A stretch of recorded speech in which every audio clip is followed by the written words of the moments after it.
उत्तर प्रदेश में हाल फिलहाल बीजेपी के लिए कुछ भी ठीक नहीं चल रहा।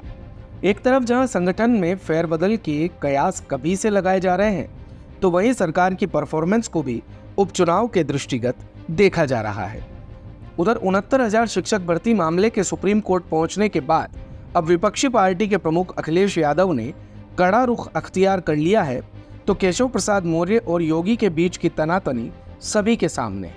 लेकिन इस बीच प्रदेश बीजेपी में मचे घमासान के भीतर से एक शुभ संकेत भी आया है। दरअसल बुधवार को लखनऊ में आरएसएस के सहकार्यवाह अरुण कुमार की मौजूदगी में सरकार, संगठन और संघ की बड़ी बैठक हुई। इस बैठक में उपचुनाव को लेकर आगे का एजेंडा तैयार किया गया।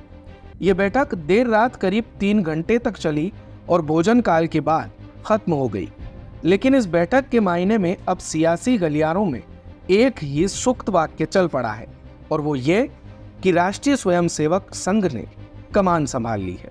यानी बीजेपी के अंदर मचे घमासान को खत्म करके एकजुट होकर उपचुनाव को जीतने की रणनीति तैयार की जा रही है।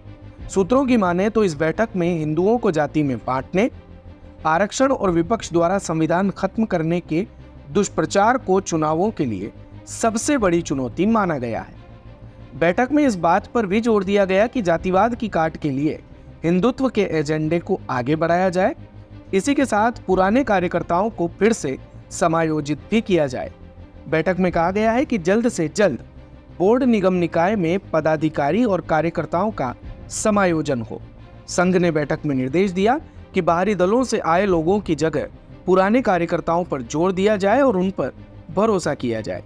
सरकार और संगठन के बीच मचे घमासान पर भी संघ ने चिंता जताई और कहा कि कौन बड़ा कौन छोटा, इसकी बहस को रोक दिया जाए और परस्पर प्रेम का, सम्मान का इजहार करें।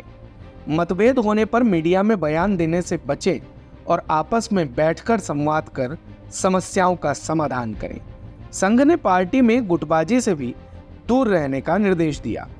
बैठक में तय किया गया कि उपचुनाव में सभी 10 सीटें जीतने की तैयारी के साथ मैदान में उतरे और लोगों के बीच पार्टी के परसेप्शन को ठीक करने का काम करें। बूथ स्तर पर पुराने कार्यकर्ताओं को लगाया जाए। इस दौरान पीडीए के भ्रमजाल को रोकने के लिए भी रणनीति बने। सोशल मीडिया और अन्य माध्यमों के जरिए पीडीए के भ्रम को ज्यादा से ज्यादा फैलने से रोकने पर जोर दिया जाए। दिन भर की सारी अपडेट्स के लिए सब्सक्राइब करें भारत कवरेज को, और हाँ, बेल आइकन दबाना ना भूलें ताकि आप रहें अपडेटेड हमेशा।